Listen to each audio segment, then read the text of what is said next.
యొక్క పరిశుద్ధ నామమునకు స్తుతి కలుగునుగాక. క్రీస్తునందు ప్రియులారా, ప్రభువును రక్షకుడైన క్రీస్తేసు వారి శుభప్రదమైన నామంలో ఈ ప్రత్యేకమైన వాక్య కూడికకు వచ్చిన మిమ్మల్ని అందరినీ ప్రభు నామంలో అభినందిస్తూ మీకు నా హృదయపూర్వకమైన వందనాలు తెలియచేస్తూ ఉన్నాను. ప్రభు యొక్క మహాకృప చేత ఈ ప్రత్యేకమైన సమావేశంలో దేవుని వాక్యంతో మీకు సేవ చేసే ఈ భాగ్యం ప్రభు వారు నాకు అనుగ్రహించినందుకై నేను ప్రభువుని స్తుతిస్తూ, మరి ప్రేమతో నన్ను ఈ దేశమునకు ఆహ్వానించి ఆయా స్థలాలకు, ఆయా కుటుంబాలకు, ఆయా సంఘాలకు నన్ను పరిచయం చేస్తూ, మరి నాతోనే ఈ దినాల్లో ఉంటూ తన సమయం, తన ధనం, తన యొక్క బలం ఖర్చు పెడుతూ పరిచర్యలో సహకరిస్తూ దోహదపడుతూ ఉన్న దైవజనులు శ్యాంబాబు గారిని బట్టి నేను ప్రభువుని స్తుతిస్తూ ఉన్నాను. వారి ఆహ్వానం మేరకు ఈ దేశానికి రావడం, వారి సంఘములోను ఆయా స్థలాలలో వాక్యంతో సేవ చేసే భాగ్యం దేవుడు వారి ద్వారా నాకు అనుగ్రహించినందుకు వారికి, వారి కుటుంబానికి నా కృతజ్ఞతలు చెల్లిస్తూ, ఈ రాత్రి ఈ ప్రత్యేకమైన సమావేశానికి ప్రేమతో నన్ను ఆహ్వానించిన దైవజనులు చిట్టుబాబు గారికి, వారి సంఘమునకు నేను కృతజ్ఞతలు చెల్లిస్తూ ఉన్నాను. ఈ మంచి సమావేశంలో ఈ ప్రాంతంలో ప్రభు కొరకు ప్రయాసపడుతున్న దైవజనుడు ఈ స్థలంలో ఉండడం సంతోషం. వారికి వందనాలు తెలియజేస్తూ ఉన్నాను. స్వదేశాన్ని విడిచి విదేశాల్లో బ్రతుకుతూ ఉన్న తెలుగు ప్రజల ఆధ్యాత్మిక క్షేమాన్ని ప్రభు కోరి ఈ సేవకులను మీతోనే ఈ దేశంలో ఉంచి తన నమ్మకమైన పరిచర్య జరిగించుకుంటున్న నేను ప్రభువుని ఆరాధిస్తూ, ఈ రాత్రి ఈ సమయాన్ని వెచ్చించి వచ్చిన మిమ్మల్ని కూడా అభినందిస్తున్నాను. నేను మిమ్మల్ని చూస్తున్నప్పుడు పగలంతా ఎంతో అలసిపోయిన వారు మళ్ళా రాత్రి ఇలా కూర్చొని వాక్యం వినటం ఇది కొంచెం కష్టమైన పనే అని నాకు అనిపిస్తుంది. అప్పుడే మీ ముఖాలు ఒకరిద్దరివే అట్లా అనిపిస్తున్నాయి, కొంచెం వాడిపోయినట్టుగా అనిపిస్తూ ఉంది. నాకు ఒక మాయరోగం ఉంది. నా కళ్ళు మూసుకున్న వాక్యం చెప్పడం రాదు. నేను అందరి వైపు చూస్తూనే ఉంటాను. కనుక మీరు వింటున్నారో లేక వాక్యం తీసుకుంటున్నారో లేదో అది నాకు స్పష్టంగానే అర్థమవుతూ ఉంటుంది. కారణం ఉత్తి ప్రసంగీకుడిని అయితే పెద్ద సమస్య లేదు, కానీ దేవుని వాక్యాన్ని కొద్దిమందిని కూర్చోబెట్టి దేవుని వాక్యం నేర్పించే ఒక బైబిల్ టీచర్గా వినే వాళ్ళ ముఖాలు చూస్తూనే వారు వింటున్నారో వాక్యం లోపలికి తీసుకుంటున్నారో లేదో కొంచెం పసిగట్టగలను. కనుక మిమ్మల్ని చూస్తుంటే మీరెంత అలసిపోయారో అర్థమవుతుంది. అలానే ఎక్కువసేపు మిమ్మల్ని ఏమి విసిగించను. అవసరమైన వాక్య సంగతులు మనం కలిసి నేర్చుకుందాం. మరి దైవజనులు చిట్టుబాబు గారికి ఉన్న ఆరాటం మీకు అర్థమై ఉంటుందని అనిపించింది. నాకు అది అర్థమైంది. ఎక్కువసేపు దేవుని వాక్యం చెప్పించాలి, ఒక తీర్మానంలోనికి, ఒక సమర్పణలోనికి వచ్చిన వాళ్ళు నడిపించబడాలి అన్న ఆతృత, ఆరాటం, ఆకాంక్ష, అపేక్ష ఆయనలో ఉన్నట్టుగా నాకు అర్థమవుతున్నది. కనుక ఈ సమయాన్ని మనం దుర్వినియోగపరచుకోక సరిగా మనం సద్వినియోగం చేసుకుందాం. ఈ రాత్రి మన ధ్యానం కొరకు బైబిల్లోంచి ఒక 4 వచనాలు చదువుదాం. నేను ఒక వచనం చదువుతాను, మీరు ఒక వచనం చదవండి. ఎవరికి వారుగా మీరే చిన్న ప్రార్థన చేసుకున్నాక నేను వాక్య ధ్యానంలోనికి మిమ్మల్ని నడిపిస్తాను. నేను ఒక మనవి చేయగోరుతున్నాను.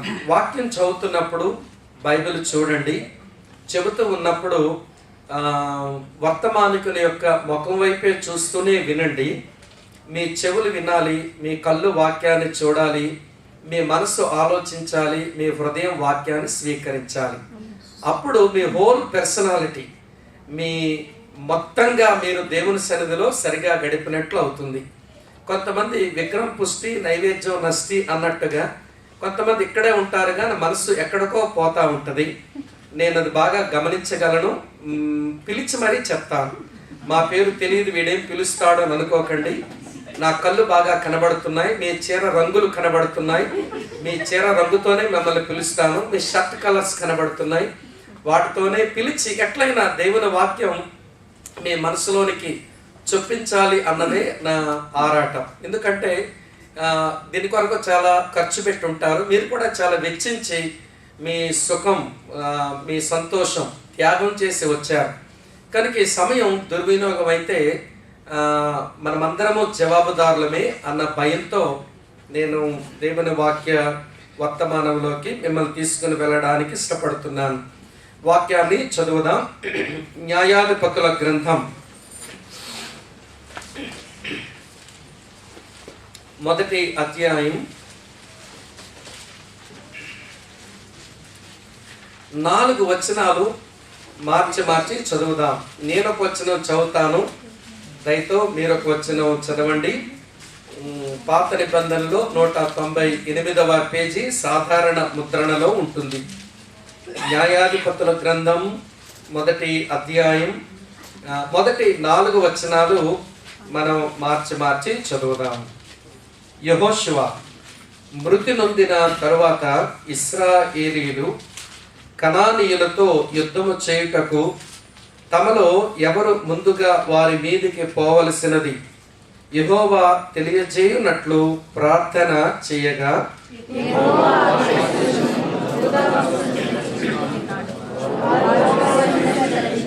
అప్పుడు యోధా వంశస్థులు తమ సహోదరులైన షిమ్యోనీయులతో మనము కనానీయులతో యుద్ధము చేయుటకు మా వంతులోనికి మాతో కూడా రండి, మేమును మీతో కూడా మీ వంతులోనికి వచ్చేదమని చెప్పగా షిమ్యోనీయులు వారితో కూడా పోయిరి.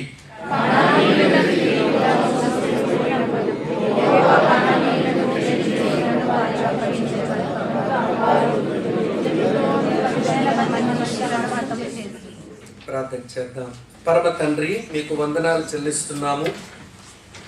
ఈ అబుదాబి పట్టణంలో, ఈ దేశంలో మీరు జరిగిస్తూ ఉన్న మీ నమ్మకమైన మీ పరిచర్య కొరకై మీకు వందనములు.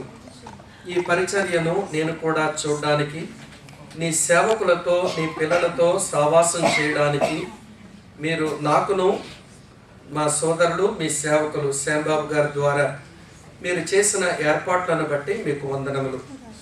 ఈ ప్రాంతంలో నీ కొరకు ప్రయాసపడుతున్న నీ సేవకుడు చిట్టిబాబు గారిని బట్టి, వారి సంఘమును బట్టి మీకు వందనములు. మేము వారిచ్చిన ఆహ్వానము పురస్కరించుకుని నీ పిల్లలంగా నీ సన్నిధిలో మేము చేరి నీ వాక్యమును ధ్యానం చేయగోరుతున్నాం. మాతో మీరు స్పష్టంగా మాట్లాడండి. ఈ సమయమును మాకు ఆశీర్వాదకరంగా చేయండి. దుష్టుని ప్రతి పన్నాగమును లయపరచండి.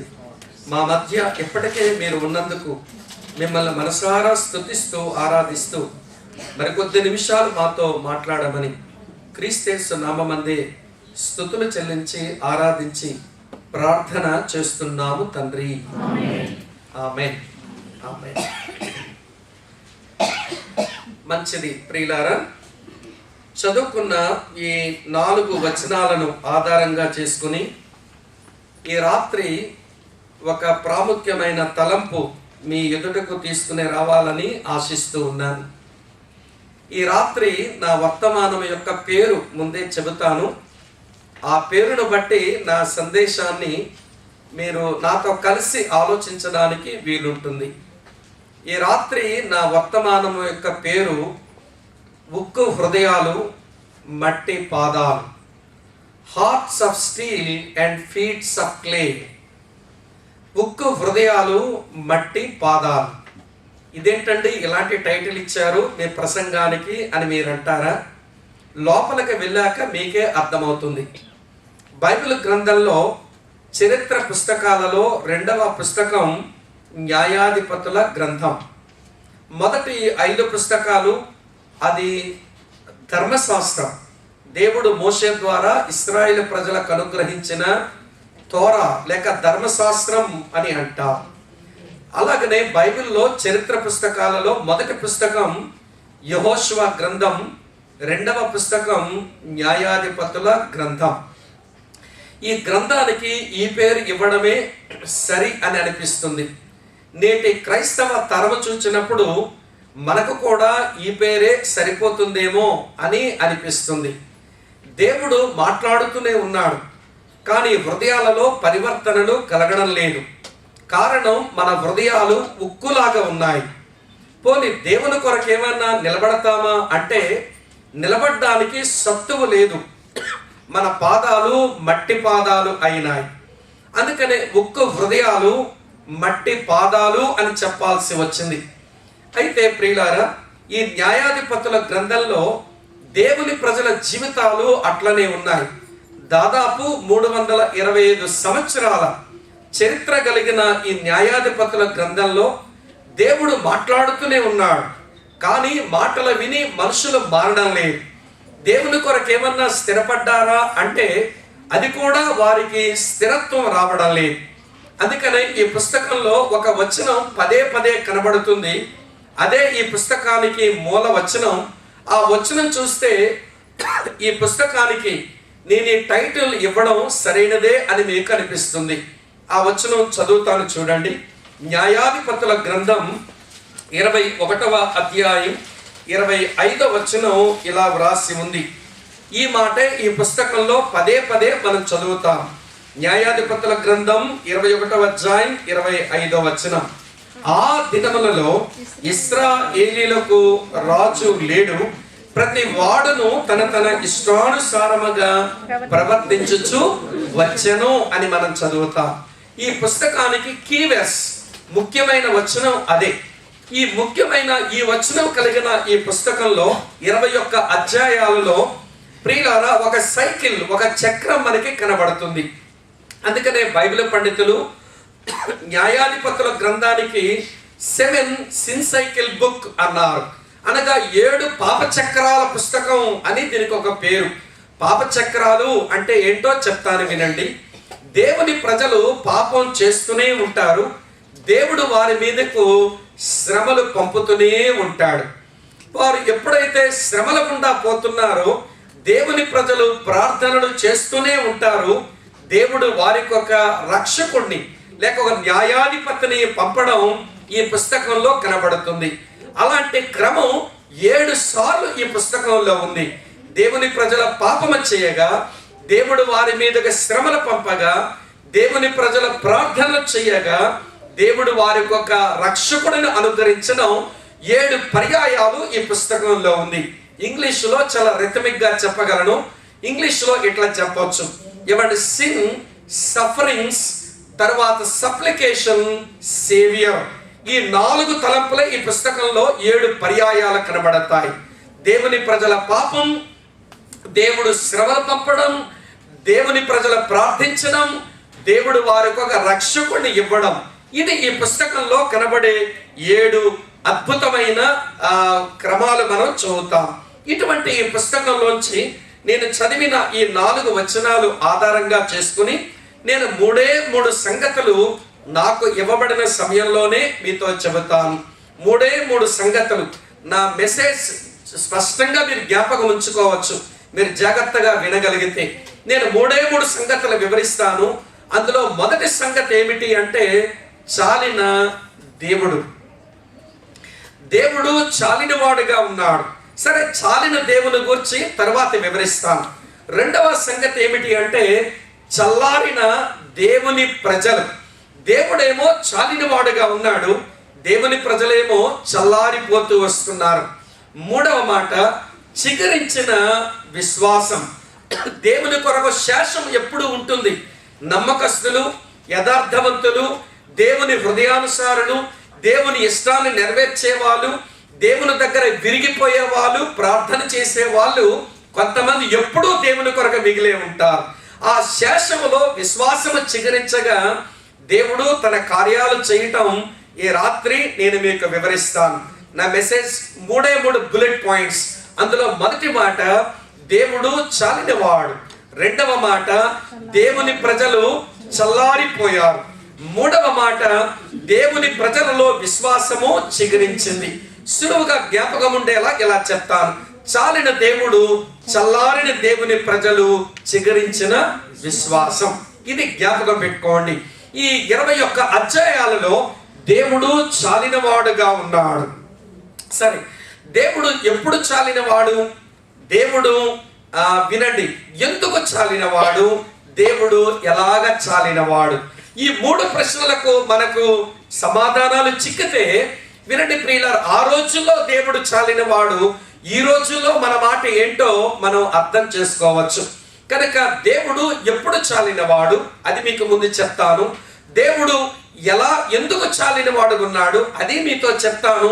దేవుడు ఎలాగ చాలినవాడు ఉన్నాడని అనుకోవచ్చో అది కూడా మీతో చెప్తాను. మొదటి తలంపు వినండి, దేవుడు ఎప్పుడు చాలినవాడుగా ఉన్నాడు. న్యాయాధిపతుల గ్రంథం 1వ అధ్యాయం, నేను 1వ వచనం చదువుతున్నాను. యెహోషువ మృతునందిన తరువాత అని మనం చదువుతాం. ఈ మాట నాకేమి చెబుతుందో తెలుసున, దేవుడు ఎప్పుడు చాలినవాడు అంటే దేవుని ప్రజలు చారిత్రాత్మకంగా వారు చెడిపోయినప్పుడే దేవుడు చాలినవాడు. ఇలా చెప్తాను వినండి. దేవుని ప్రజలు హిస్టారికల్ క్రైసిస్ లో పడ్డారు. అలాంటి క్రైసిస్ లో వారు ఉన్న దేవుడు మాత్రం చాలిన వాడిగా ఉన్నాడు. ఏంటి హిస్టారికల్ క్రైసిస్?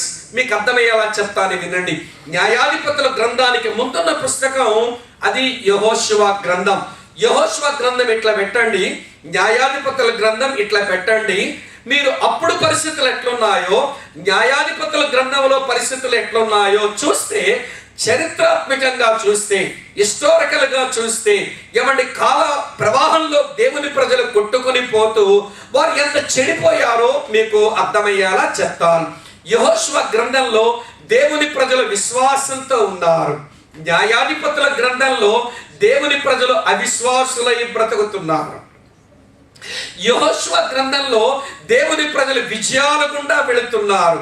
న్యాయాధిపతుల గ్రంథంలో దేవుని ప్రజలు అపజయాల గుండా వెళుతున్నారు. యెహోషువ గ్రంథంలో దేవుని ప్రజలు విధేయత కలిగి బ్రతికారు. న్యాయాధిపతుల గ్రంథంలో దేవుని ప్రజలు అవిధేయులై బ్రతుకుతున్నారు. యెహోషువ గ్రంథంలో దేవుని ప్రజలు అభివృద్ధి చెందుతూ ఉన్నారు. న్యాయాధిపతుల గ్రంథంలో దేవుని ప్రజలు కృంగిపోతూ ఉన్నారు. యెహోషువ గ్రంథంలో వారికంటూ దేవుడిచ్చిన నాయకుడు ఉన్నాడు, అతని నాయకత్వానికి వారు లోబడ్డారు. కానీ న్యాయాధిపతుల గ్రంథంలో వారికంటూ ఒక నాయకుడే లేడు. ఇలా చెప్పిన ఒకప్పుడు ఉన్న విశ్వాసం నేడు కనబడడం లేదు. ఒకప్పుడున్న విజయాలు నేడు కనబడడం లేదు. ఒకప్పుడున్న విధేయత నేడు కనబడడం లేదు. ఒకప్పుడు కనబడినటువంటి అభివృద్ధి నేడు కనబడడం లేదు. ఒకప్పుడున్న ఆధ్యాత్మిక నాయకత్వం నేడు కనబడడం లేదు. అంటే దేవుని ప్రజలు హిస్టారికల్ క్రైసిస్ లో పడ్డారు. ఒకప్పుడు ఏ ఆధ్యాత్మిక తీవ్రత అయితే ఉందో నేడది వారి జీవితంలో కనబడడం లేదు. అయినా దేవుడు చాలినవాడుగానే ఉన్నాడు. సరే, ఆ సంగతి మనకెలా వర్తిస్తుంది అని మీరు అంటారా?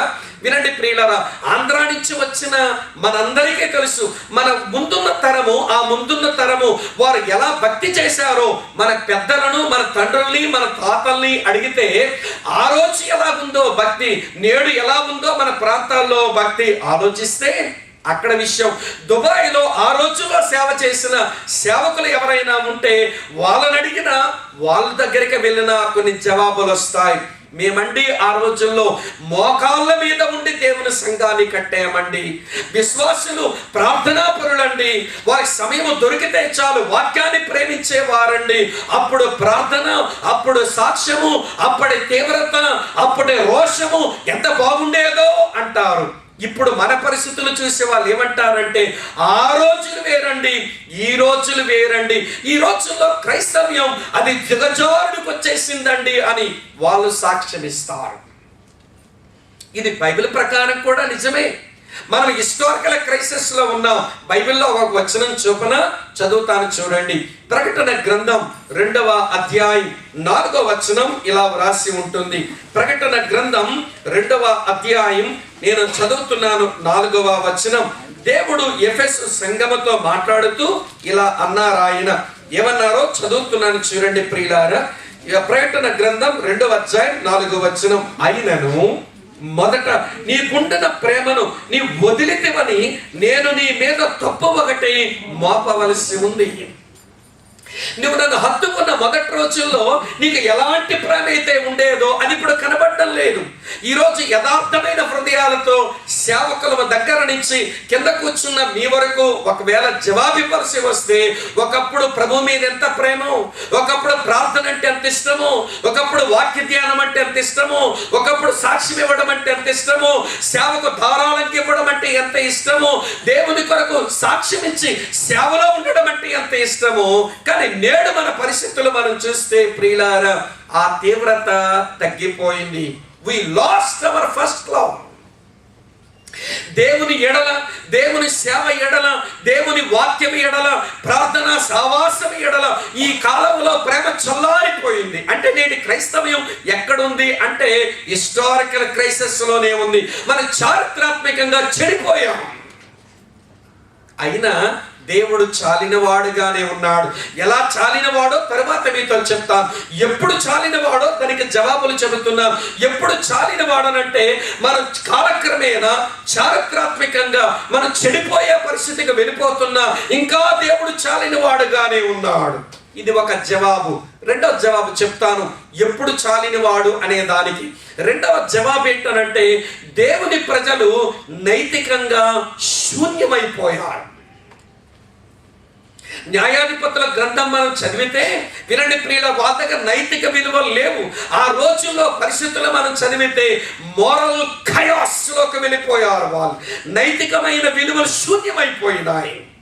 అది ఎట్లనో చూపించినా మీకు నాతో రండి. న్యాయాధిపతుల గ్రంథం చూడండి. వీళ్ళు నైతికంగా ఎంత చెడిపోయినారో నేను మీకు జ్ఞాపకం చేస్తాను. న్యాయాధిపతుల గ్రంథం 9వ అధ్యాయం 5వ వచనం నోట్ చేయండి, చూడండి, ఆలోచించండి.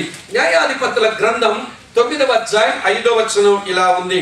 తరువాత అతడు వఫ్రాలోనున్న తన తండ్రి ఇంటికి పోయి యెరుబ్బయలు కుమారులను తన సహోదరులైన ఆ 70 మంది మనుషులను ఒక రాతి మీద చంపాడు. వినండి వినండి వినండి. చంపినవాడు దేవుని బిడ్డ, చంపబడిన వారు దేవుని బిడ్డలే. దేవుని స్వరూపంలో చేయబడిన ఈ మనుషులను ఒక్క రాతి మీద 70 మంది మనుషులను పట్టుకొని చంపేశాడు. అంటే దేవుని ప్రజల మధ్య ఏమి జరుగుతున్నాయంటే మర్డర్స్ జరుగుతున్నాయి. నైతిక విలువలు ఉన్నాయంటారా? సరే, ఆ రోజులండి. ఇప్పుడు ఎక్కడున్నాయి మర్డర్లు అంటారేమో. మీకు ఆంధ్ర చూపిస్తాను, మర్డర్లు కూడా మీకు జ్ఞాపకం చేస్తాను.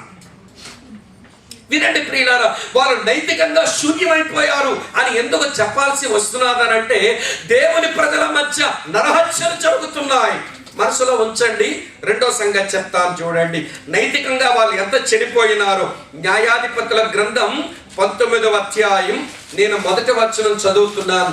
న్యాయాధిపతుల గ్రంథం 19వ అధ్యాయం మొదటి వచనం చూడండి. ఇశ్రాయేలీయులకు రాజు లేని దినములలో లేవీయుడైన ఒకడు ఎఫ్రాయిమీల మన్యపు ఉత్తర భాగమున పరదేశిగా నివసించుచుండెను. అతను యోధా బెత్లెహేములో నుండి ఒక స్త్రీని తన ఉపపత్నిగా తెచ్చుకొనెను. అతని ఉపపత్ని అతనిని విడిచి ఒకడితో వ్యభిచరించి యోధా బెత్లెహేములోని తన తండ్రింటికి పోయి 4 నెలలు ఉందట. అవ్వ అవ్వ అవ్వ అవ్వ లేవీయుడు అనగా దేవుని మందిరములో పరిచర్య చేసేవాడు, దేవుని మందిర పరికరాలతో దేవుని సన్నిధిలో సేవ చేసేవాడు. తనకు ఒక భార్య ఉండగా మరొక ఆమెను ఉపపత్నిగా తెచ్చుకున్నాడే. వీడు దేవుని సేవకుడు, దేవుని మందిరంలో సేవ చేస్తున్నవాడు. తనకు ఒక భార్య ఉండగా మరొక ఆమెను ఉపపత్నిగా తెచ్చుకున్నాడట. సరే, వాడికి సిగ్గు శరం లేదు, వాడి సంగతి వదిలేద్దాం. ఈ అమ్మగారికి ఏమేడిసింది? ఈవిడట అతనితో కాపురం చేయవలసిన ఆమె వేరొకడితో వ్యభిచరించి ఈడు కూడా వదిలి వెళ్ళిపోయిందట. ప్రియులారా, దేవుని ప్రజల మధ్య ఇవ్వండి వ్యభిచార కృత్యాలు, మోరల్ ఇంప్యూరిటీ, నైతిక అపరిశుద్ధత దేవుని ప్రజల మధ్యనే కనబడుతుంది. ఒక దగ్గర హత్యలు కనబడ్డాయి, మరో దగ్గర వ్యభిచార కృత్యాలు కనబడ్డాయి. మూడో సంగతి చెప్తాను, వినండి. వీళ్ళు నైతికంగా ఎంత శూన్యమైపోయారో మీకు అర్థం కావాలి. నేటి క్రిస్టియానిటీ స్టేటస్ ఇదే.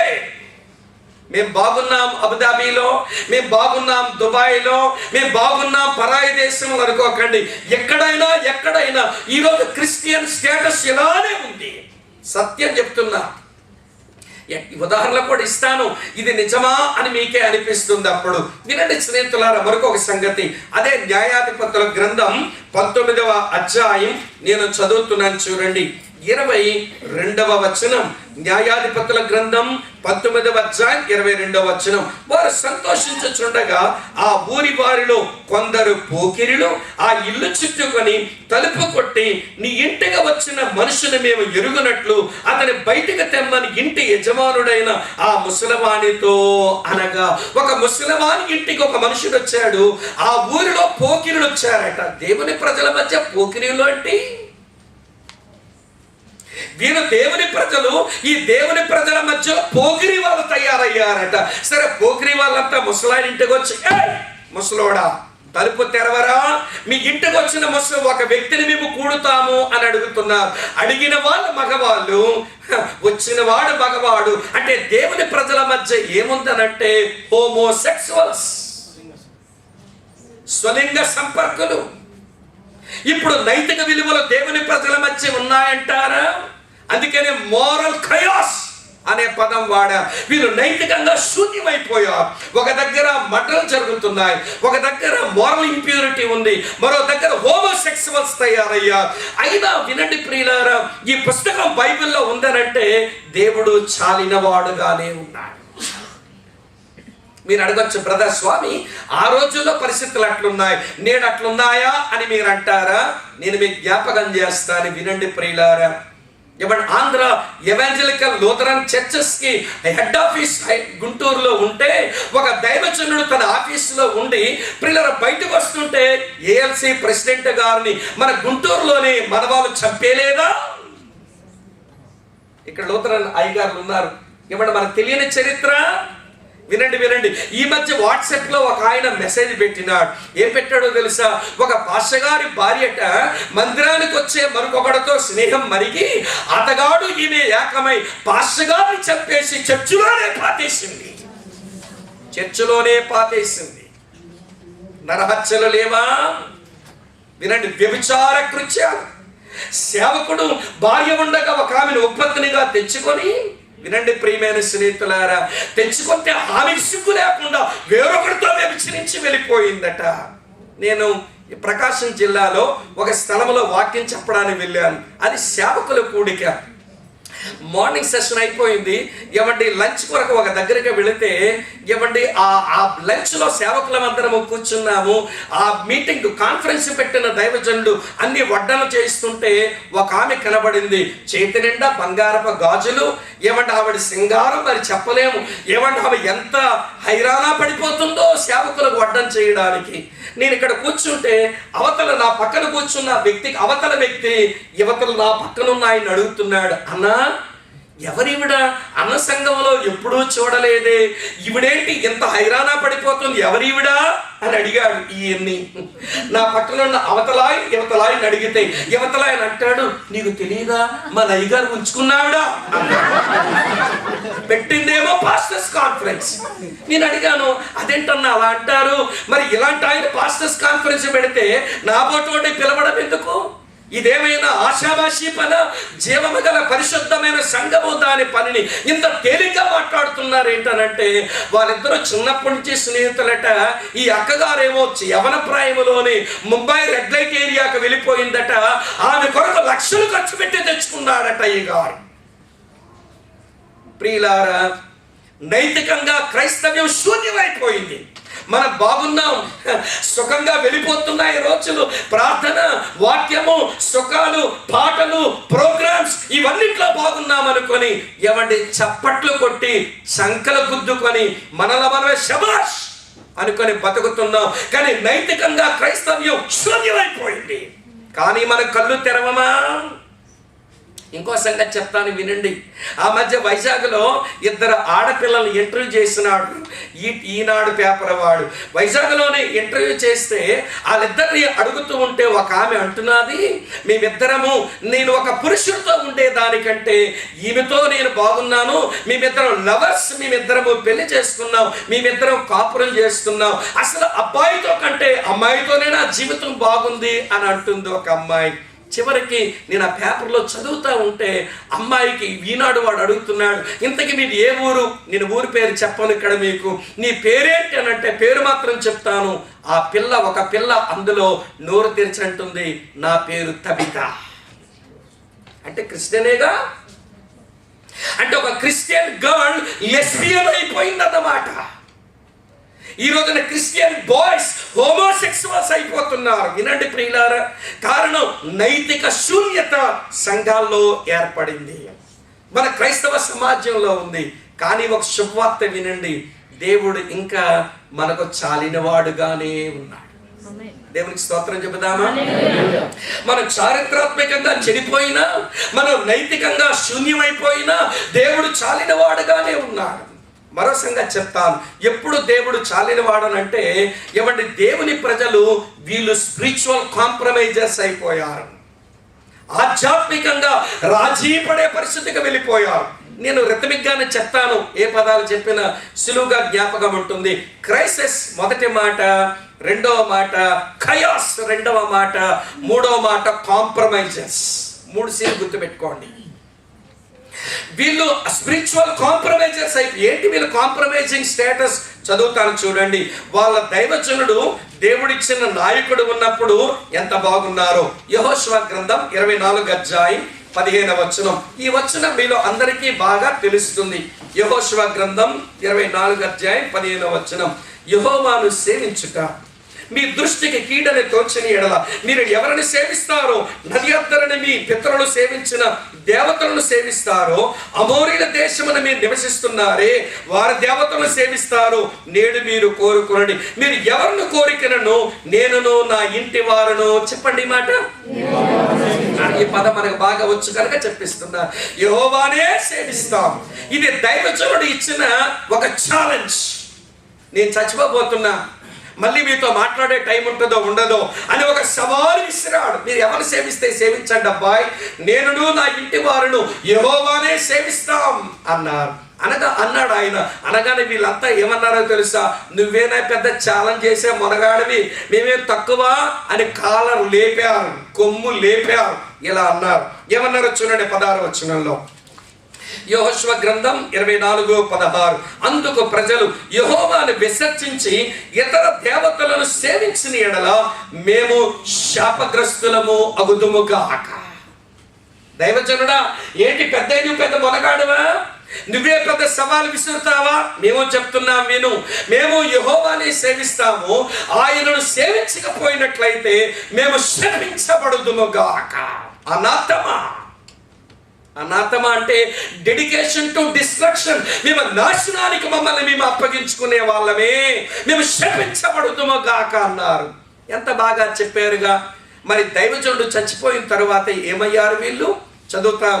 వీళ్ళు ఆధ్యాత్మికంగా రాజీ పడిన వారిని అందుకే అనాల్సి వస్తున్నది. న్యాయాధిపతుల గ్రంథం 2వ అధ్యాయం 13వ వచనం చూడండి ప్రియులారా. న్యాయాధిపతుల గ్రంథం 2వ అధ్యాయం 13వ వచనం. వారు యెహోవాను విసర్జించి బయలును అస్తారోతును పూజించేది. యెహోవాను విసర్జించి బయలును అస్తారోతును పూజించింది. అంటే వారు ఏమైతే మాట ఇచ్చారో, ఏమైతే తీర్మానాలు చేసుకున్నారో దానికి వారు కట్టుబడి లేరు.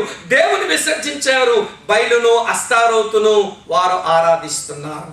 వారు ఆధ్యాత్మికంగా రాజీ పడిపోయారు, లోకంతో విగ్రహారాధికులైపోయారు.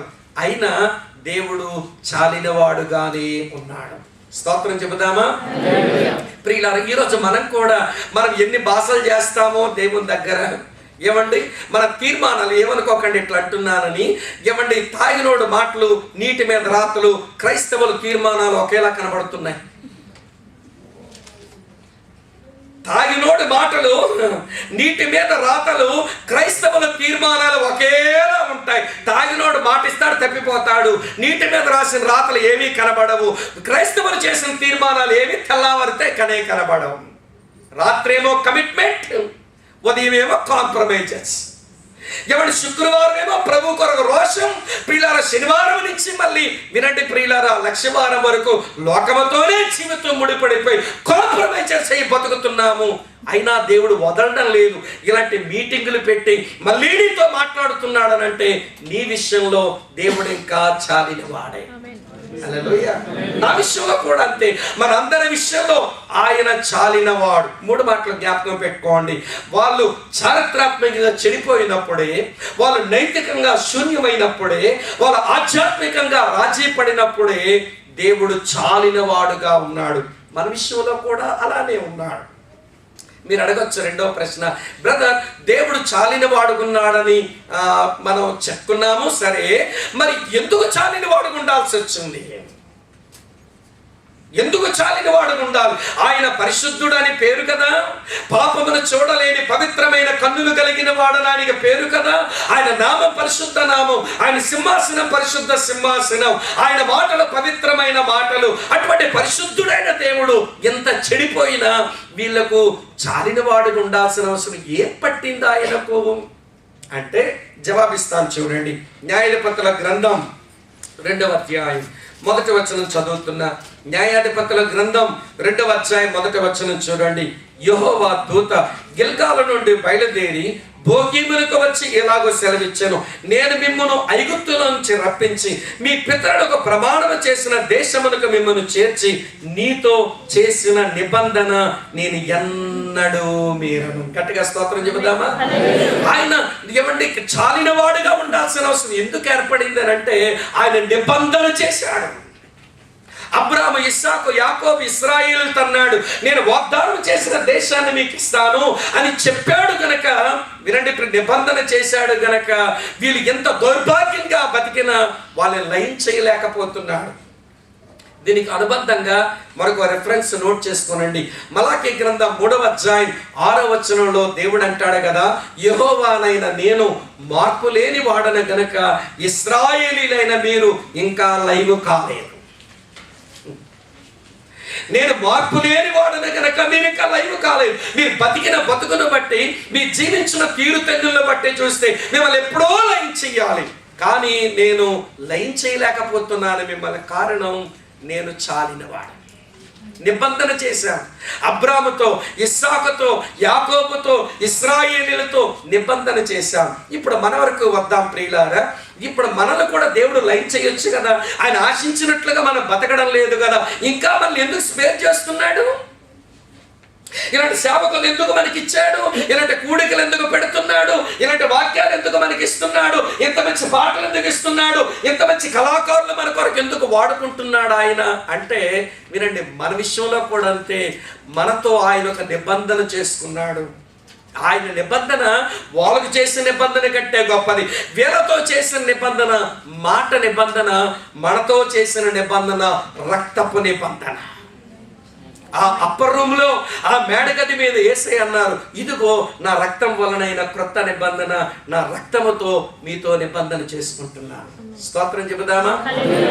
వినండి, మాటకే ఆయన కట్టుబడి ఉంటే తన కుమారుని రక్తానికి మరెక్కువ కట్టుబడి ఉండి మనం లైన్ చేయలేకపోతున్నాడు. ఆయన వెనకాల పడుతున్నాడు, బతిమలాడుతున్నాడు. నీ మార్పు, నీ పరివర్తన, నీ రూపాంతర పరము, నీ పరిశుద్ధత, నీ నీతి, నీ యథార్థమైన జీవితంలోనికి నువ్వు వచ్చి తన హృదయాన్ని సంతోషపెట్టాలని నీ వెనకాల పడుతున్నాడు.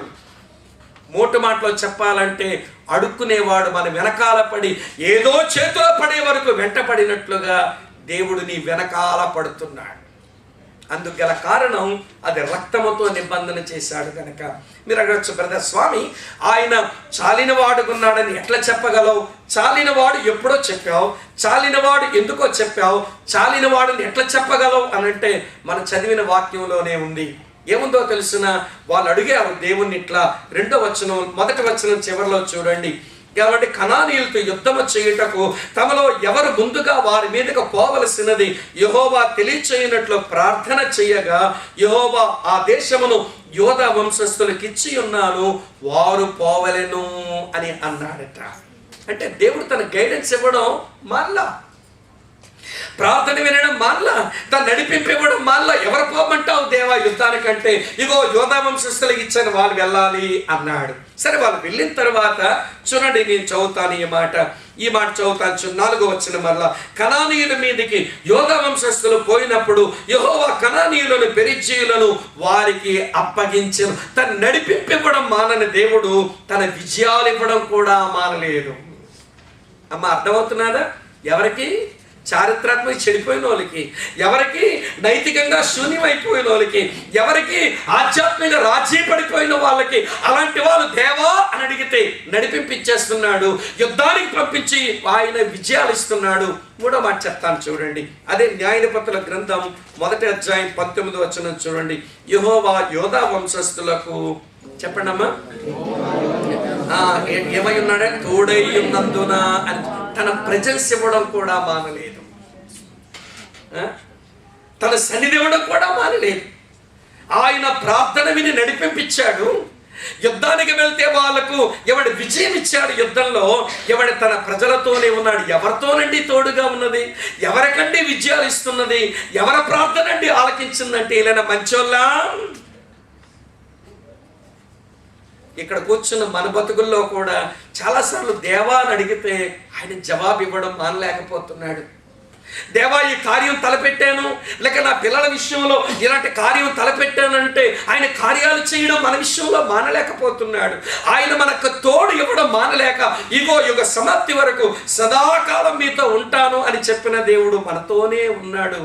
చాలినవాడు కాదా? నేను ఒక్క మాటలో చెప్పేస్తాను, నీ విషయంలో దేవుడు చాలినవాడుగా ఉన్నాడు అనే దానికి అన్నిటికంటే గొప్ప రుజువు ఏంటనంటే ఈ రాత్రి నీతో మాట్లాడుతున్నాడు. ఎంతకంటే గొప్ప రుజువు అక్కర్లేదు నీకు, ఇంతకంటే గొప్ప రుజువు మనకు అక్కర్లేదు. ఇది నీ ధ్యానం చేస్తున్నప్పుడు అనిపిస్తుంది, దేవ ఇంకా నువ్వు మాతో మాట్లాడుతున్నావు అని అంటే, నువ్వు మాట్లాడడం మానేస్తే మా బ్రతికేమవుతుంది? నీ వాక్యం లేకపోతే, నీ సేవకులు లేకపోతే, నీ సంఘం లేకపోతే మేము ఏమైపోయి ఉండే వాళ్ళం. కానీ నువ్వు మాకు మాట్లాడడం మానలేదు, పరిచారకులు ఇవ్వడం మానలేదు, సేవకులు ఇస్తున్నావు, మాట్లాడుతున్నావు. నీవు చాలిన దేవుడు. మీకు అర్థమైంది అనుకుంటాను. దేవుడు ఎట్లున్నాడు మనకి? చాలినవాడు. ఎప్పుడు, ఎందుకు, ఎలాగో చెప్పాను, ఇంత మట్టుకు చాలు. 2వ తలంపు చెప్తాను. దేవుడు చాలినవాడుగా ఉంటే దేవుని ప్రజలు ఏమయ్యారు? ఇది మనకున్న మాయ రోగం.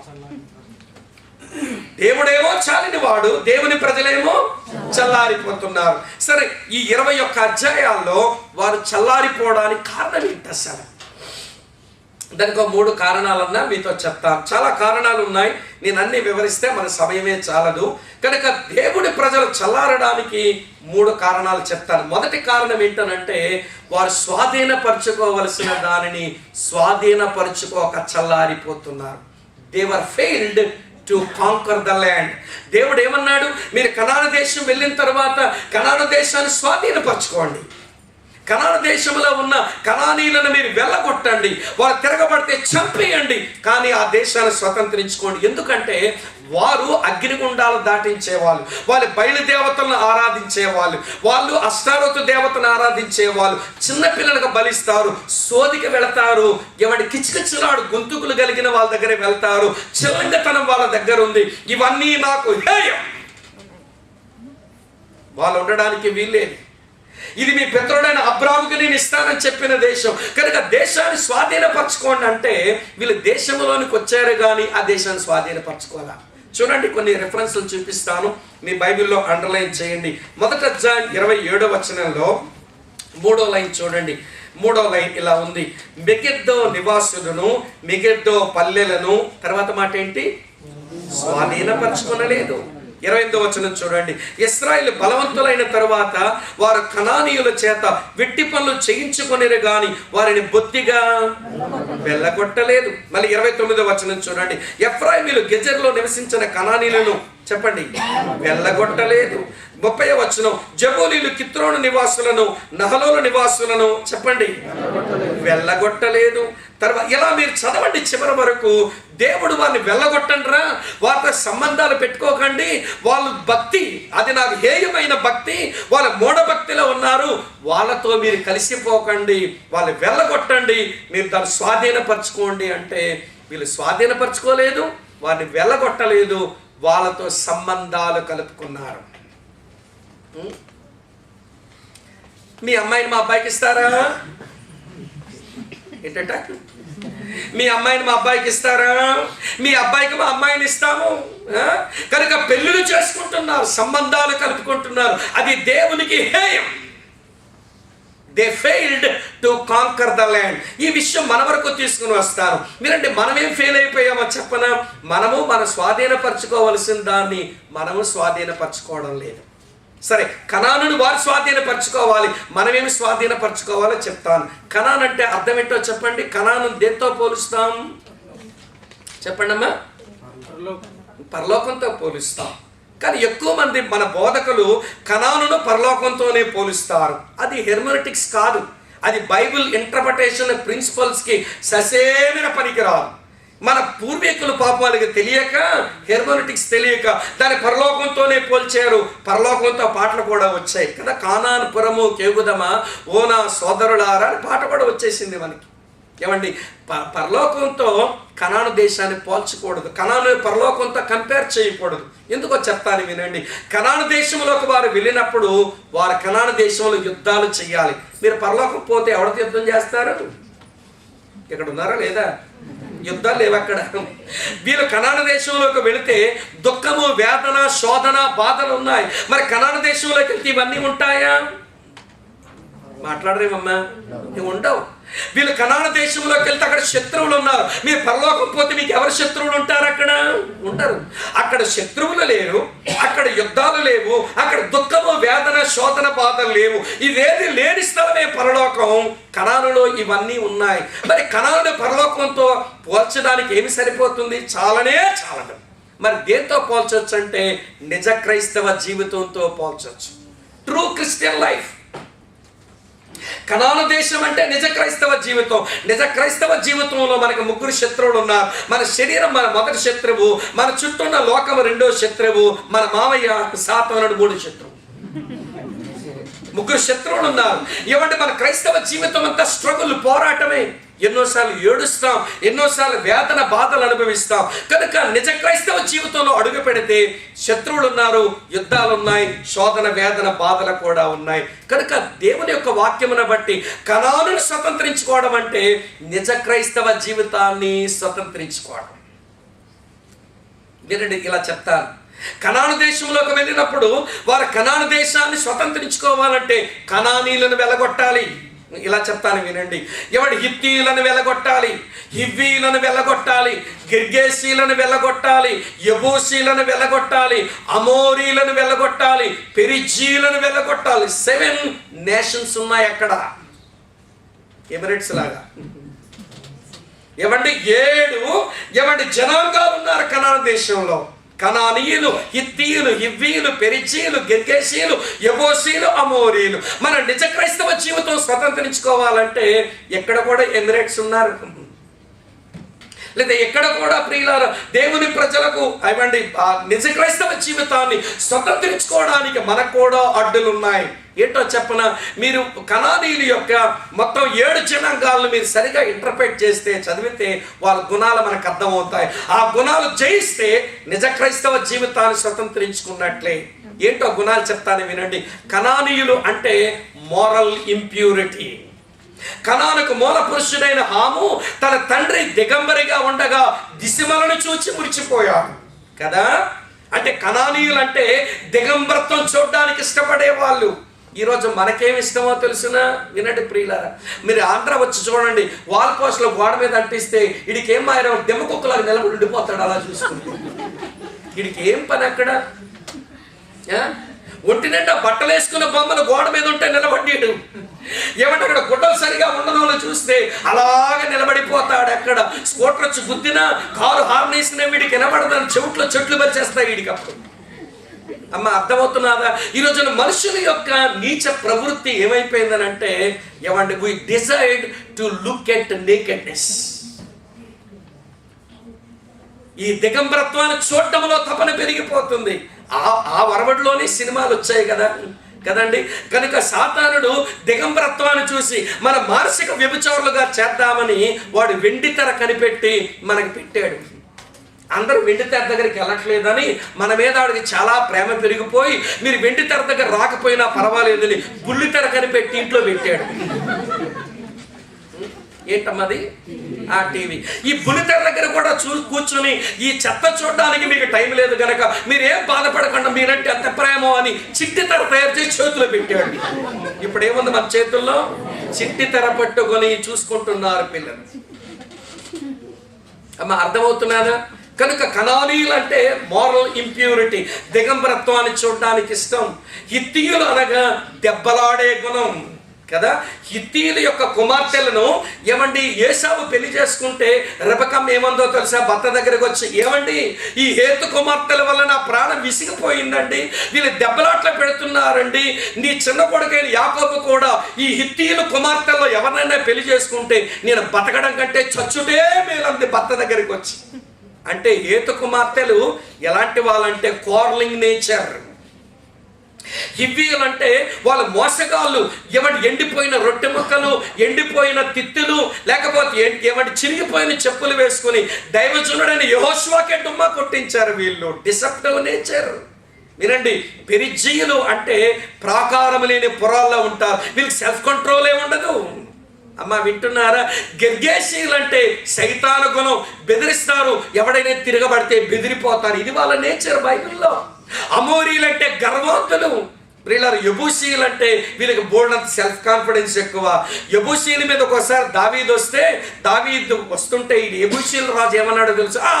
దావీదు ఎంత మనలో గుడ్డోళ్ళు, కుంటోళ్ళు, సొట్టోళ్ళు వెళ్ళిపోతే దావీదును జయించేస్తారు అన్నాడు. కారణం సెల్ఫ్ కాన్ఫిడెన్స్.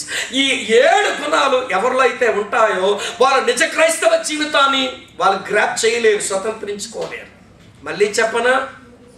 నైతిక అపరిశుద్ధత, దెబ్బలాడే గుణము, మోసపు నైజము, సైతాను లక్షణము, ఏమండి అదుపు లేకపోవడము, గర్వపు నైజము, నీ మీద నీకు ఎక్కువ నమ్మకం. ఈ 7 దుర్గుణాల చేత నేటి క్రైస్తవులు ట్రూ క్రిస్టియానిటీని ఏమండి గ్రాప్ చేయలేకపోతున్నారు. స్వాధీనపరచుకోవలసిన నిజ క్రైస్తవ జీవితాన్ని మనం స్వాధీనపరచుకోలేక చల్లారిపోతూనే ఉన్నాం. మీకు అర్థమవుతున్నదో లేదో? అమ్మ గ్రహిస్తున్నారా?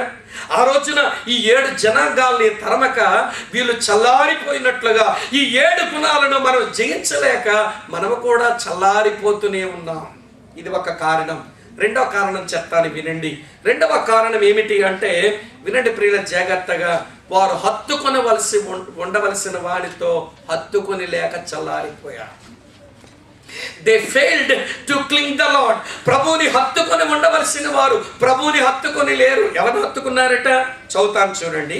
న్యాయాధిపతుల గ్రంథం 2వ అధ్యాయంలో నేను మరలా చదువుతున్నాను 11వ వచనం.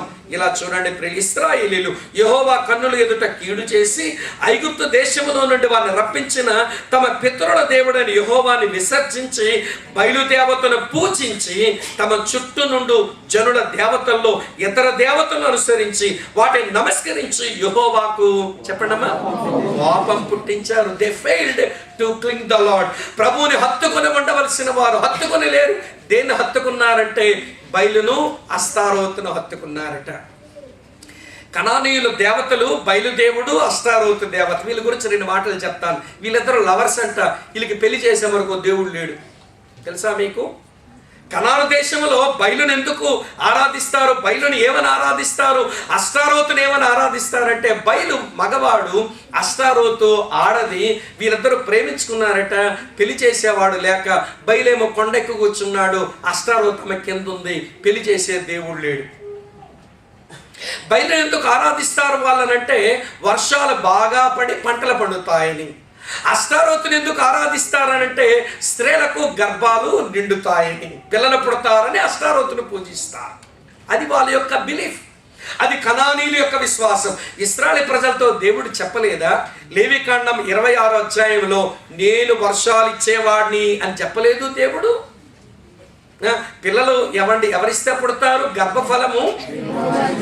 ఇది మాత్రం మనకు బాగా తెలుసు కదా. గర్భఫలము యెహోవా ఇచ్చే బహుమానం అని తెలుసు. మరి గర్భఫలం ఎవరివ్వాలి? దేవుడు ఇవ్వాలి. యాకోబుకి అది అర్థమైంది. యాకోబు భార్య రాహేలు చెట్టది, ఏమండి నాకు గర్భఫలం ఇస్తారా లేకపోతే చచ్చిపోతాను అని బెదిరిస్తున్నది భర్తను. అప్పుడు యాకోబు అన్నాడు, పిచ్చిదానా, నీ గర్భఫలం ఇవ్వడానికి నేను దేవునికి ఏమైనా ప్రతినిధిగా ఉన్నానా అని కోప్పడ్డాడు రాహేలు మీద యాకోబు. అంటే గర్భఫలం ఎవరివ్వాలి? దేవుడు ఇవ్వాలి. వర్షాలు ఎవరివ్వాలి? దేవుడు ఇవ్వాలి. పంటలు ఎవరు పండించాలి? దేవుడు ఇవ్వాలి. మరి ఇన్ని విషయాలు ఎరిగిన వాళ్ళు బయలును అస్తారోతులు ఎందుకు మొక్కుతున్నారు? యెహోవాని విసర్జించి వర్షాల కొరకు, పంటల కొరకు బయలును, పిల్లల కొరకు అస్తారోతును పూజిస్తున్నారు. అది వాళ్ళు, అందుకే వారు చల్లారిపోయారు. ఇప్పుడు మీరు అనవచ్చు, బ్రదర్ మనకేమి బయలు లేవండి, మనకేమి అస్తారోతులు లేవండి అంటారేమో. మీ బయలు మీకు చూపించనా? మీ బయల్లో మీకు చూపిస్తాను, మీ అస్తారోతులు మీకు చూపిస్తాను. వినండి. ఏమంటే ఒక ఆయన ఎగ్జాంపుల్స్ నుంచి చెప్తాను, మళ్ళీ ఇలస్ట్రేషన్ టైం ఖర్చు అవ్వకుండా. ఒక ఆయన మోటార్ సైకిల్ కొనుక్కున్నాడు. బ్రదర్ మా పాస్టర్ గారు లేరు, ప్రార్థన చేసి బండి తీద్దాం అనుకున్నాను, కనుక మీరు వచ్చి ప్రార్థన చేస్తే బండి తీసేస్తాను బ్రదర్ అన్నాడు. అదే మోటార్ బైక్ కొనుక్కున్నాడు అన్నమాట. సరే నేను వెళ్ళాను. ఏమండి 121వ కీర్తన చదివాను. నీ రాకపోకలేదు యెహోవా తోడుకుంటాడని వాక్యం చెప్పాను, ప్రార్థన చేశాను, తాళం పెట్టాడు. ఆయన స్టార్ట్ చేయండి బ్రదర్ అన్నాను. అతను తాళం పెట్టి స్టార్ట్ చేసే ముందు తన భార్య వైపు చూస్తుంటాడు. అమ్మాయి అలాగెళ్ళి కలగరా? ఏంటి అలాగెళ్ళి అలాగ వచ్చేది? ఏంటి అలాగెళ్ళి అలాగ వచ్చేది?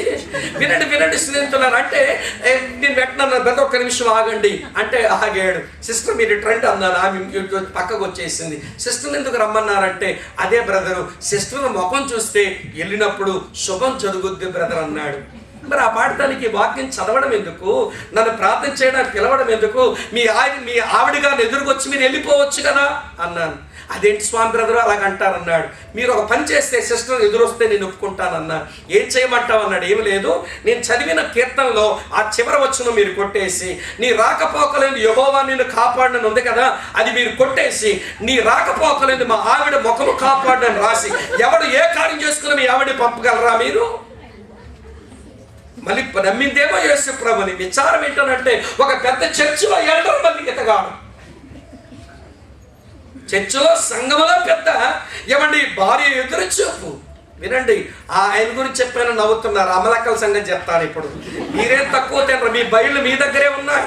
పేరుకేను యేసు ప్రభుని నమ్మారు. ఆచారాలు సాంప్రదాయాలు లోకమే, అదిగా చల్లారిపోతూ బతుకుతున్నాం.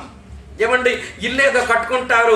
మా బోర్డు సేవకులు బ్రదరు మా ఇల్లు ఓపెనింగ్ మీరు రావాలని పిలుస్తారు. మమ్మల్ని ఎప్పుడు రమ్మంటారంటే 10 గంటలు కదా ముహూర్తం టైం వేసినట్టుగా 10 గంటలకి గృహ ప్రతిష్టారాధన అంటే మేము తెల్ల బట్టలు వేసుకొని, ఏమంటే తెల్ల ప్యాంట్ వేసుకొని, ఏమంటే ఇంటి ఓపెనింగ్ వచ్చి తెల్ల రెబ్బని కత్తిరించి పరిశుద్ధ పరిశుద్ధ పరిశుద్ధ ప్రభుని పాడుకొని ఒక్కొక్క గదిలో ప్రార్థన చేస్తాం. చివరి గదికి వచ్చేసరికి వంట గదిలో ఆల్రెడీ వంట వండేసాం. ఎప్పుడో ఇటుక ముక్కలు పెట్టి దాని మీద ఏమో పాత్ర పెట్టి ఏదో అంటుండేవు. నేను ఒక ఇంటికి పోయి వెళ్తే అలా కనబడింది. నేను అడిగాను, సిస్టర్ ఏమిటమ్మా ఇది అన్నాను. అదే బ్రదరు పాలు పొందించాం బ్రదర్, కొత్త ఇల్లు కదా, రాగాలు తీస్తుంది, రాగాల పట్టి బుద్ధి లేనాడది. ఏమంటే మేము పాలు పొందించాం బ్రదర్ అంది. సరే పాలు పొందించి ఏం చేసినారు సిస్టర్ అన్నాను. ఏం లేదు బ్రదర్, పరమాన్నం చేసినాం బ్రదర్. ఎవరికి పెట్టినారమ్మా అంటే, ఏమంటే 35 పెట్టాను బ్రదరు. ఎందుకు పెట్టామన్నాను. 5 35 కడుపు చల్లగా చేస్తే దేవుడు ఆ ఇల్లు చల్లగా చేస్తాడట. మరి సేవకులు మేము ఎందుకు, మేమే వేడి పుట్టించే వాళ్ళమా, వాళ్ళకి చల్లగా చేసేవాళ్ళ? ఎవరు సిగ్గుందండి మన వాళ్ళకి? నేను అన్నాను, సిస్టర్ మీరు ఏమనుకోకండి, 5 తిన్నారా, బాగా తిన్నారా బ్రదర్ పరమాన్నం. మీకు తెలియని సంగతి ఒకటి చెప్తాను వినండి అన్నాను. ఏంటి బ్రదర్ అంది. ఈ 5 పరమాన్నం బాగా తిని అందులో ఖచ్చితంగా ఒక ఆవిడికి ఇంత మంచి ఇల్లు కట్టుకోవడం ఇష్టం ఉండదు ఆవిడికి. ఆవిడ వెళ్ళిపోతే ఇలా అనుకుని పోయి ఉంటుంది, మీకు తెలుసు అన్నాను. ఏమనుకుని ఇల్లు ఉంటుంది బ్రదరు అంది. ఈ మొదలష్టమద ఇంత మంచి ఇల్లు కట్టి దీనికి ఇల్లు కూర అని పోయి ఉంటుంది ఆవిడ. నీ ఇల్లు చల్లగయిందా, నీ ఇల్లు శాపాలు పడిందా? నీ ఇల్లు చల్లగయిందా, నీ ఇంట్లో శాపాలు కలుక్కుంటే వెళ్ళిపోయిందా ఆవిడ? దేవుని సేవకులు వస్తారు, వాక్యం అనే పాలు పొంగిస్తారు. అవి నిష్కలంకమైన పాలు పొంగిస్తారు 10 గంటలకు వచ్చి. ఆగలేవా? నీ బయలు నీ అస్తారోత్ ఏంటంటే ఒక లోక సంబంధమైన ఆచారం. అందుకే చల్లారిపోతున్నారు క్రైస్తవులు. మన ముహూర్తాలు పోలేదు, మన శకునాలు పోలేదు. ఈ మధ్య వైజాగ్లో ఒక ఇంటికి పోయాను. మార్బుల్ స్టోన్స్ వేశారండి. ఎంత బ్యూటిఫుల్గా కన్స్ట్రక్షన్ చేశారు. ఒక్కొక్క గదిలోకి పోయి ప్రార్థన చేస్తే నాకు అనుమానం వస్తున్నది. ప్రతి గదిలో కూడా మరకలు కనబడుతున్నాయి. ఏం చేసి ఉంటారు వీళ్ళు ఎక్కడ అని అనుమానం వచ్చింది. అసలే ఏమండి మనమేమో ఒక కొరకరాని కొయ్యి టైపు. ఏమండి కనుక అడగాలంటే ముఖం మీద అడుగుతాను, చెప్పాలంటే ముఖం మీదే చెప్తాను. నాకు అనుమానం వచ్చింది. అన్ని గదులు ప్రార్థన చేస్తే నాకు అనుమానం వచ్చింది ఈ గదిలో ఏదో చేశారని. నేను బ్రదర్ సిస్టర్ పిలిచి ఇంకా పాలిష్ అవ్వలేదా బ్రదర్ అన్నాను. అదే బ్రదర్ అన్ని పాలిష్లు అయిపోయాయి బ్రదర్ అన్నాడు. మరి ప్రతి గదిలో మచ్చలేంటి అన్నాను. అదే బ్రదర్ 5 గంటలకు ఆవును తెచ్చాం బ్రదర్ అన్నాడు. దేనికి ఆవును తెచ్చారన్నాను. అది యూరినల్ చేయడానికి, టాయిలెట్ వేయడానికి. 5 గంటలకు ఆవును తీసుకొచ్చి నడిపించారటండి ప్రతి గదిలో. అదేమో యూరినల్కి వెళ్ళిందట గదిలో, ఒక గదిలో పేడేసిందట, వీళ్ళకి ఆశీర్వాదం వచ్చిందట. నువ్వున్నది క్రిస్టియానిటీలోనా, నువ్వున్నది బ్రాహ్మణిజంలోనా? మన బయలులు మన అష్టారోతులివే. మరి చల్లారికి ఏమవుతాం చెప్పండి ప్రియులారా? ఈ రోజున నేను చేసే పనిది వాక్యానుసారమేనా? నా ఆలోచనది వాక్యానుసారమేనా? దేవుని సేవకుల సలహా తీసుకుందా? ఇవేమక్కర్లేదు. కష్టం వస్తే ప్రార్థన చేయండి అని బొలోమని రాగాలు పెట్టి చేసి ప్రార్థన చేయమంటావు. ఒక కార్యం చేసినప్పుడు దైవజనుల సలహా తీసుకుంటాను, అది వాక్యానుసారంగా చేసుకుంటాను, నా దేవుని గణపరుస్తాను నేను అనే ఆలోచన లేక మన బయలులు మనం పెట్టుకొని, మన అష్టారోతులు పెట్టుకొని మనం చల్లారిపోతూనే ఉన్నాం. రెండో కారణం అది స్వాధీనపరచుకోవలసిందని స్వాధీనపరచుకొనక చల్లారారు. హత్తుకొని ఉండవలసిన దేవుని వారు హత్తుకొని ఉండగా చల్లారారు. మూడో మాట చెప్తాను వినండి. మూడో మాట, వారు వాక్యమును లక్ష్య పెట్టక చల్లారిపోయారు. They failed to consider the law. They were failed to consider the law. ధర్మశాస్త్రమును లక్ష్య పెట్టగా చల్లారిపోయారు. ధర్మశాస్త్రం లక్ష్య పెట్టలేదని ఎట్లా చెప్పగలవు బ్రదర్ అని అంటారా? చూపిస్తాను చూడండి ఈ మాట. న్యాయాధిపతుల గ్రంథం 2వ అధ్యాయం 10వ వచనం. న్యాయాధిపతుల గ్రంథం 2వ అధ్యాయం 10వ వచనం చూడండి. ఆ తరము వారందరూ తమ పితరుల యొద్దకు చేర్చబడిరి. వారి తరువాత యెహోవానైనను ఆయన ఇశ్రాయేలు కొరకు చేసిన కార్యములైనను ఎరగని తరం ఒకటి. చెప్పండి అమ్మా. ఎరగని తరము పుట్టింది. దేవుని గాని దేవుని కార్యాలు గాని ఎరగని తరం ఒకటి పుట్టింది. అంటే అర్థం చేసుకోండి ప్రియులారా, ముందున్న తరం వాళ్ళు ద్వితోపదేశ కాండం 6వ అధ్యాయం 4వ వచనం పాటించలేదన్నమాట.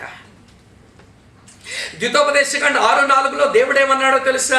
నీ పిల్లలు నీతో పడుకున్నప్పుడు, నీతో నడిచినప్పుడు, నీతో కూర్చున్నప్పుడు దేవుని సంగతులు చెప్పమన్నాడు దేవుడు.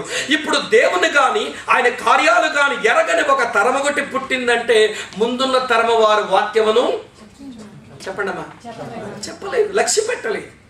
బాధతో చెబుతున్నాను వినండి ప్రియులారా, ఇలా చెప్తాను వినండి. ఈ రోజున ఈ తరములో మనం దేవుని వాక్యమును లక్ష్య పెట్టని తరం ఒకటి వచ్చింది. మన తరము వాక్యమును లక్ష్య పెట్టని తరం.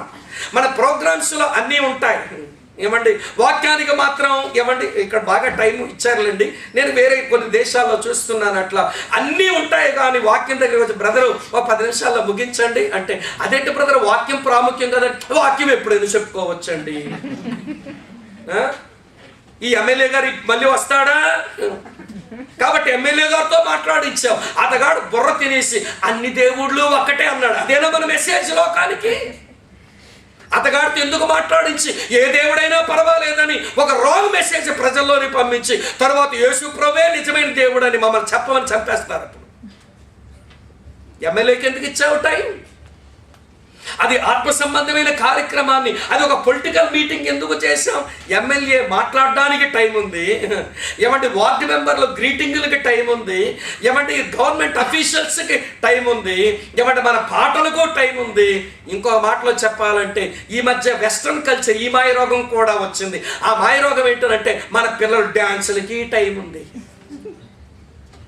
దానికి మళ్ళీ ఎంత బ్యూటిఫుల్ టైటిల్ ఇచ్చామంటే కొరియోగ్రఫీ. ఏంటి కొరియోగ్రఫీ? ఏమండి ఏంటో కొరియోగ్రఫీ? మన ఆడపిల్ల చిన్నపిల్లలు వేశారంటే, మొన్న దుబాయ్ తెలుగు క్రైస్తవ సంఘం చిన్నపిల్లడు వేశాడు, అదొక అభినయం, ఇట్స్ గుడ్. కానీ ఎదిగిన పిల్లలే, వినండి ప్రియులారా, మెచ్యూర్ అయిన ఆడపిల్లలు వారి శరీర అవయవాలను కదిలించుకొని స్టేజ్ల మీద డాన్సులు వేయించి మన పిల్లలు ఒక వేష్యంలాగా చూపించడం మనకు సిగ్గు లేదా? తల్లులకేముంటుంది, పాస్టర్ గారు మా పిల్లలు పాట ఇచ్చారు కాదండి, డాన్స్ ఇచ్చారు కాదండి అని మూతి తిప్పుతావే, పక్షవాతం రోగం వచ్చింది అలాగా.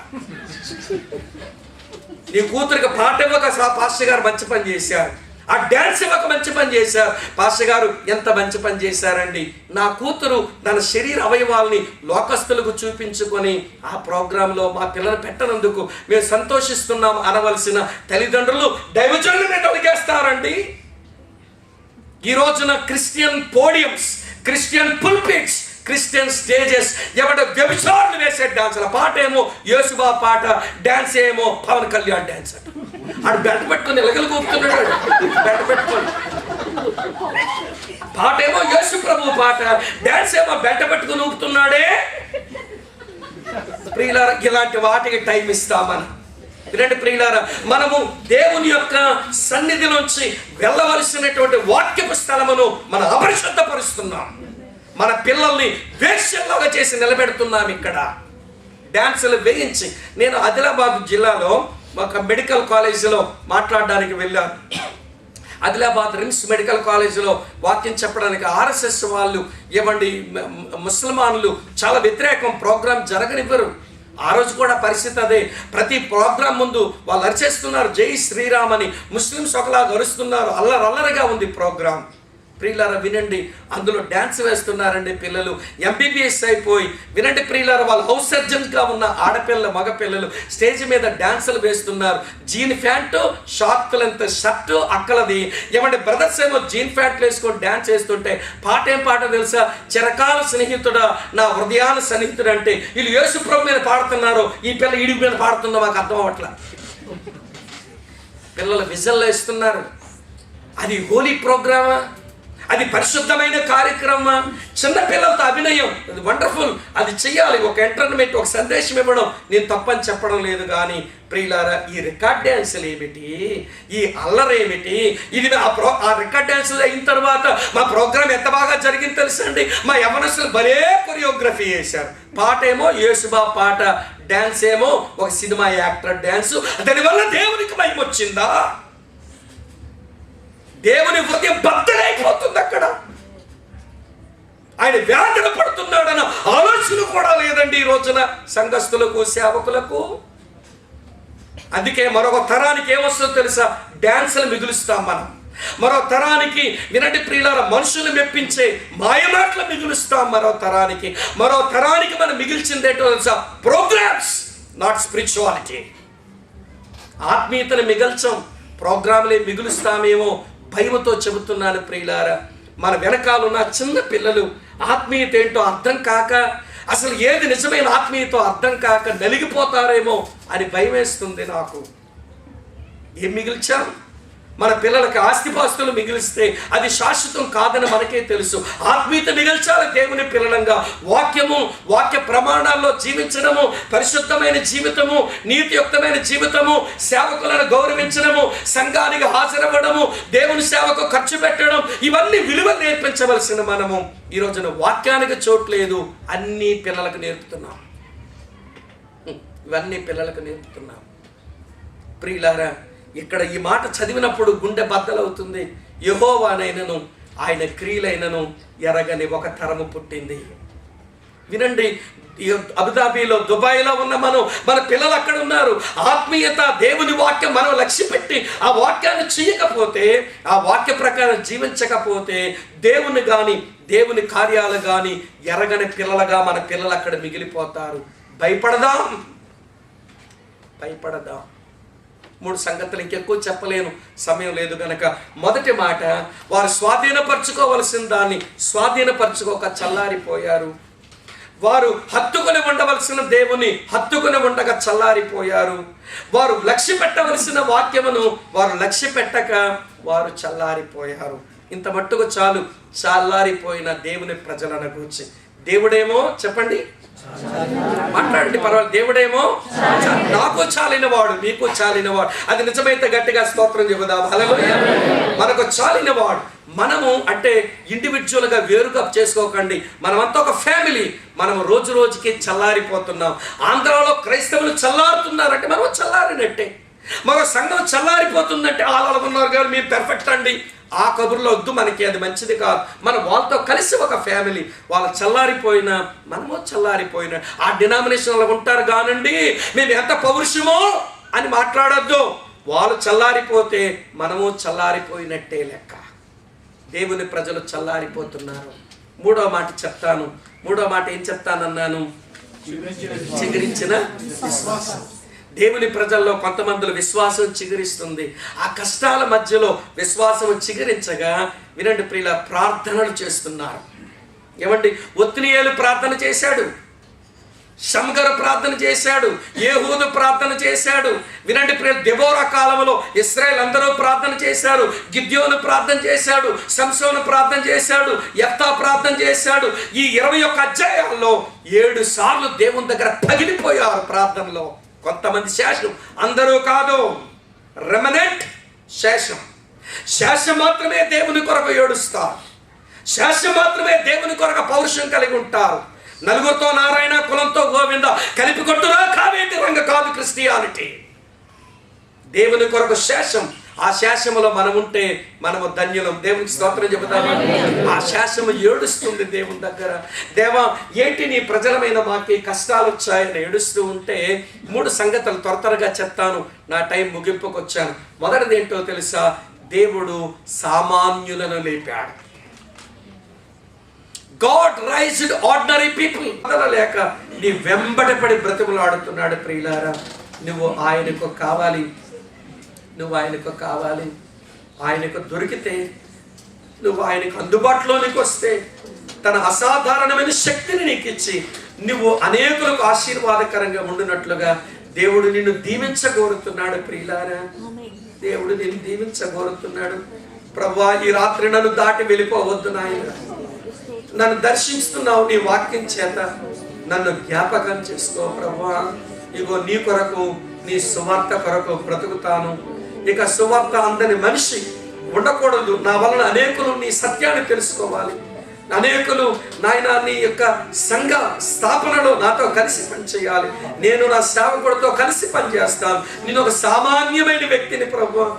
నాకు పెద్ద చదువు లేదు, నాకు పెద్ద జ్ఞానం లేదు, నా ఉద్యోగం పెద్దది కాదు, నాకు ఎక్కువ డబ్బు లేదు, నేను నా ఇంటి వారును అల్పులము నాయన. ఎంతటి వారం ప్రభువా, ఏ పాటి వారము నాయన, కనికరించండి ప్రభువా. మమ్మల్ని మీ చేతుల్లోకి తీసుకోండి నాయన, మమ్మల్ని మలచండి ప్రభువా. మా జీవితాలను మీరు దిద్దండి ప్రభువా. అడుగుదాం, నోరు తెరవండి మెల్లని స్వరాలతో, తప్పులేదు.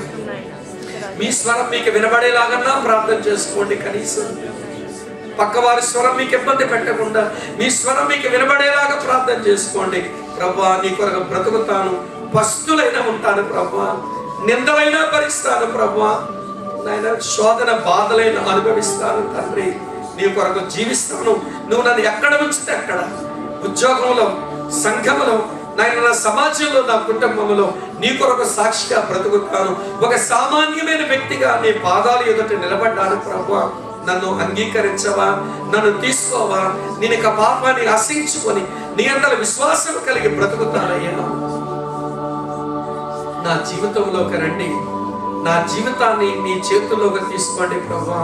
ప్రార్థన చేసుకుందాం, ప్రార్థన చేసుకుందాం. ప్రియులారా, మా దగ్గర మేము మా సావాసానికి ఒక తీర్మాన పాట ఉంది.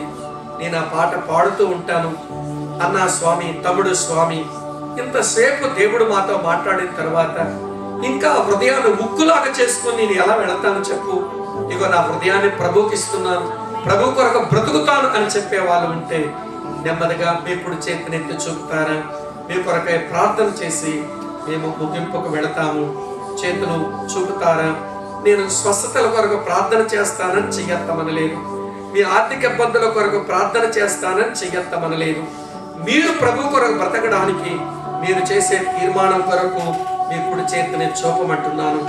అలా మీరు బ్రతకడం మీ చేతనైతే మీ సమస్యలన్నీ పరిష్కరించే నీ తండ్రి నీ జీవితాన్ని తన చేతిలో తీసుకుంటాడు. నీ జీవితం ఇదివరకు ఉన్నట్టుగా ఉండదు, ఒక ప్రత్యేకమైన కోణంలోకి నీ జీవితం వెళ్ళిపోతుంది. ప్రియులారా, ఇంకెవరైనా ఉన్నారా? గాడ్ బ్లెస్ యు తమ్ముడు, గాడ్ బ్లెస్ యు చెల్లి, వందనాలు అన్న, వందనాలు అక్క. ఇంకెవరైనా ఉన్నారా? ఈ వాక్యం మీకు అర్థమైతే, మిమ్మల్ని మీరు ప్రభు దగ్గర సమర్పించుకుంటే ఇంకెవరైనా ఉన్నారా? ఇంకెవరైనా? చేతులు చూపిన వారు అలా లేచి నిలబడండి. ఈ పాట నేను పాడుతుండగా నేనంత బాగా పాడలేకపోవచ్చు, కానీ ఈ పాటే మన తీర్మానంగా చేసుకుందాం. చేతులు చూపిన వారు సేవకులమైన, విశ్వాసులమైన ప్రభు దగ్గర ఒక కమిట్మెంట్ తీసుకుందాం. ఒక తీర్మానంతో ఈ స్థలం నుంచి మనం వెళదాం. వందనాలు సోదరి, వందనాలు అక్క, వందనాలు తమ్ముడా. ప్రార్థన చేసుకోనండి. కూర్చున్న వారు ఇంకా ధ్యానం చేయండి. ఇంకా ఏ మాట కావాలి నీ హృదయం పగలడానికి? ఈ మాటలు చాలవా? ఈ మాటలు చాలవా?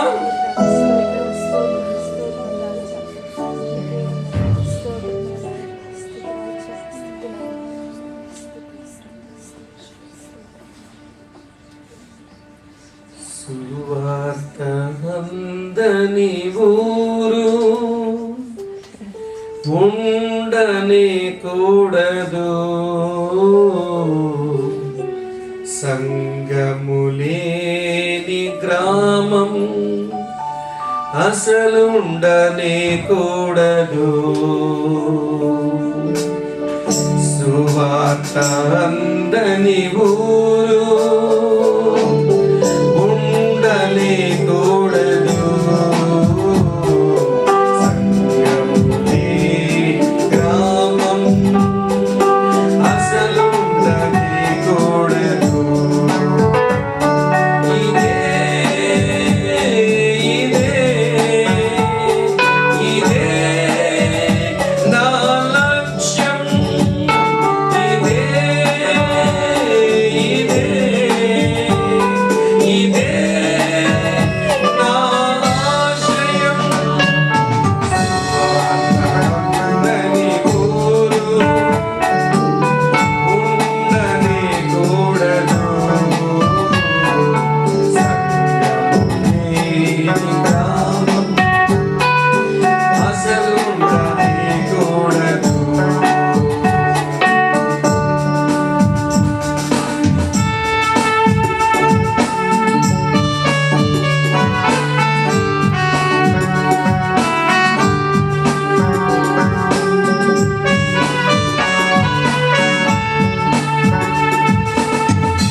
సాధనలో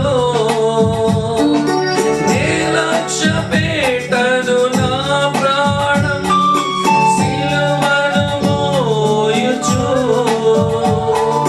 శ్రమలు సహించుచు, ఈ లక్ష్య సాధనలో